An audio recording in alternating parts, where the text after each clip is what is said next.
Okay, I'm going to talk about an older film from 1993, I think. It's called Blood In, Blood Out, also known by Bound by Honor. And the reason I'm bringing this movie up is because a few people that listen to our movie podcast and that we're friends with told me I have to see Blood In, Blood Out. It wasn't just one person, it was several, and they wanted us to do like a whole episode about it and this and that.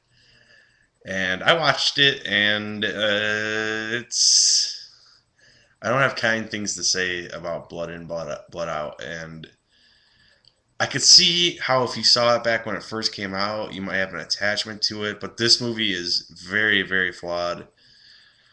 It comes from that whole era when Boys in the Hood, Menace to Society, probably others. It's straight out of that era of like these early '90s gangster flicks, specifically like L.A. Early '90s gangster flicks. And God, I don't know where to begin with this. It's like an epic 3 hour long movie directed by Taylor Hackford, who he wanted to do Ray. Off the top of my head, I can't think of what else he did. Hold on. Ray was like a big one for him because I remember Ray won awards and stuff. But he did Officer and a Gentleman. He did Blood In, Blood Out. He did Dolores Claiborne, which I love Dolores Claiborne. Devil's Advocate, Proof of Life, Ray. So probably his two big ones are Officer and a Gentleman, which I've never seen and I know nothing about, so I won't comment on that. And he did Ray, which I liked for a biopic. And let me know if I'm saying biopic right. I have no idea. I hear people say biopic, which sounds weird to me. That sounds like an operation. But anyways, I love Dolores Claiborne. I thought he did a great adaptation of that. But Blood In, Blood Out is one that if you look at the Wikipedia for Blood In, Blood Out, or for him, no, for Blood In, Blood Out, he's asked about like one film he thought was underrated. It was that. And it had kind of a muffled release at best. It's hard for me to tell exactly what happened with this. I had never personally heard of it. The way I heard of it was through my friends. And but I guess when it was coming out, it was right after the LA riots, and I guess Boys in the Hood took some of the blame for that. And whatever studio was releasing it didn't want to release it. They wanted to change the name. As Disney owned the studio that was releasing it, I'm pretty sure they didn't want to. It just I don't know. If it was in theaters, I didn't know about it, and I had never heard of it till now. And for that era, for what it is, I guess it's okay. But watching it now for the first time, and I went in. These guys recommended this movie to me, and I'm like, all right, well, I like those. I actually really like Boys in the Hood. I remember when Menace to Society came out, I thought that was even better. I don't think so anymore, but I still like Menace to Society. But it's like, all right, I dig this genre, like these gangster flicks, gangbanger flicks, basically from the early '90s. I'm like, and they're saying it's so good, it's 3 hours long. I'm imagining something I'm just gonna get like really engrossed in and love it, and no. Blood In, Blood Out was like it was like a 3 hour train wreck, a big bloated mess of a film. Um, and I understand why people might like it, but let's just get into what it's about. It's three relatives growing up from like the '70s to like the early '90s. Um, Hispanic descent.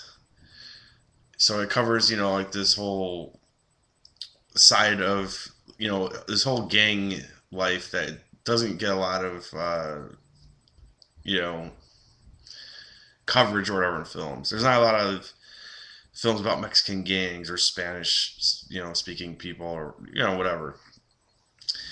But it's basically two brothers and their cousin, and the cousin is white, but I think he has like a Mexican or Hispanic, I don't know, mom.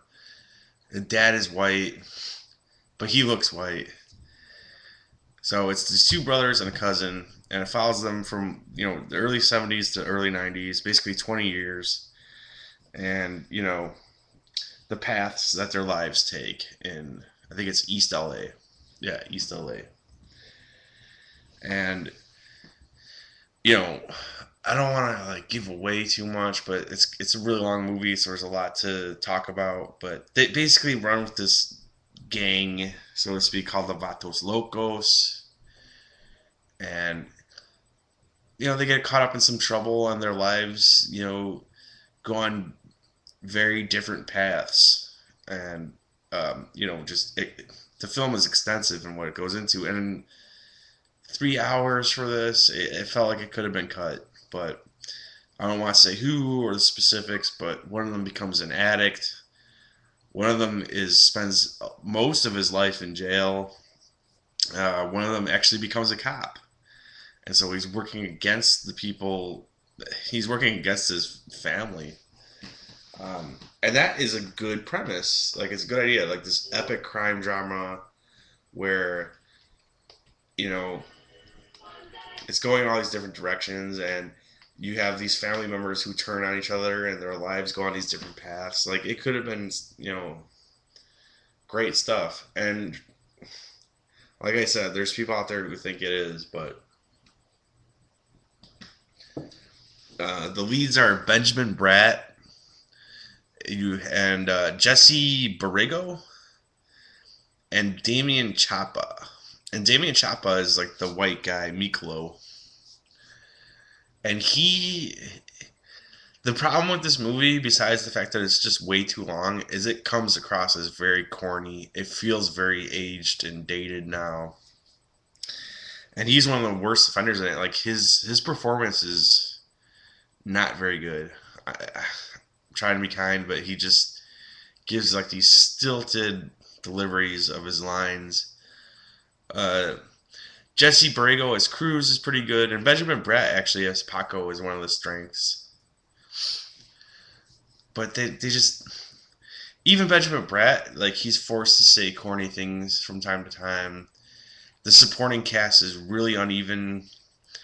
Parts of it were shot at San Quentin, and they're using actual guards and prisoners, and sometimes that stuff helps for authenticity. In this case, like it just the performances just felt really, really, really uneven and mostly bad, especially from the guy that plays Miklo, Damien Chapa. Like he is not very great in this, in my opinion. Um, it's just melodramatic. It's going all over the place, and I just spent most of my time going, "This is so cheesy and corny." Like this movie comes across as so corny now. When you could tell at the time that came out, it was not trying to be corny. It was trying to be a very serious film about what crime and these institutions do to these people, and it doesn't work to me. It doesn't hold up. As I was watching it, I got more appreciation for how great Boys in the Hood is, which I think is a film that, yeah, it has it's like the secrecy. God, it has like these idiosyncrasy. I can't even speak right now, guys. It has these things that are like specific to its time, and some of it it feels dated today, but it also stands up pretty well regardless, and it is also a good like historical marker of where we were at the time. And Blood In Blood Out, it just feels dated. It doesn't stand up. The filmmaking's not that strong. The performances are not that great. The editing, I mean, the movie's 3 hours, and I don't feel like it needed to be. Um, in many places where it's trying to be serious, it comes across as silly. I'm sorry. I know there are fans of this movie, and I get like if you saw this when it came out, if I saw it when it came out, I'd probably be a fan of Blood In Blood Out. But It has not aged well. I'm sorry. Try to see it with new eyes. It just doesn't. It really hasn't aged well. And if someone told me about like Terminator, I could see that. The special effects look bad now. Maybe some of the performances aren't that great. I'd still be like, "Fuck you, no, Terminator's great." So I get you. I get you. I just Blood in, Blood Out does not hold up, and it's long. Like if I'm talking about a film on here and I'm trying to tell you whether you want to see it or not, if you've never seen Blood in, Blood Out before, it's gonna come across as a really outdated film. And another thing, and this is the problem I had, is I got it on disc from Netflix, and it says it's widescreen and this and that. The version I got was not widescreen. Uh, it was standard aspect ratio, so it was like a little box in the middle of my screen with big black bars on the side, which made it all the much more of a task to watch. Like really, this movie was a chore to watch, and I'm sorry. I'm being honest. There are parts about it that it has a strong premise. Some of the plot points and where it goes are good, and it gets kind of interesting near the end. The way like they're friends when they're kids, but the one guy's a cop now, and the way they kind of brush up against each other as it goes along. It has the strength to be better than it is, but it's brought down by its long running time, its corny dialogue and delivery. It's it could have been done better. I'm not saying there should be a remake of it, but it could have been done way better. And you have better, more concise options from that time. Watch Boys in the Hood. Boys in the Hood is still pretty damn good.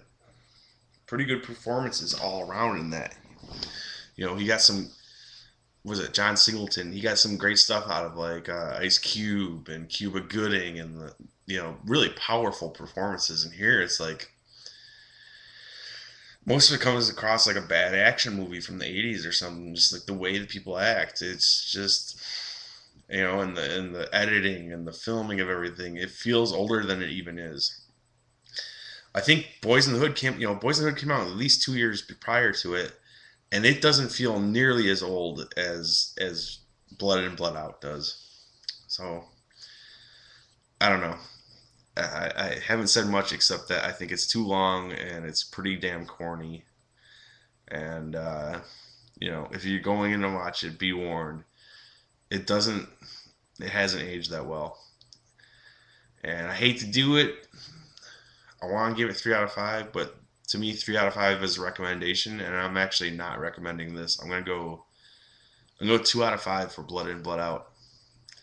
And it sucks because I had a couple of friends recommend it, and they wanted us to do an episode about it, and I was just now I'll talk about it on the next episode of Movie Dudes, but like here, it's not gonna be very nice things to say. So, anyways, if you never heard about it, I guess it's on your radar now, but I don't know if you want to see it. I will tell you it was a chore to watch. So, thanks for watching. Blood In, Blood Out, guys. Bound by honor. Fatos locos for life.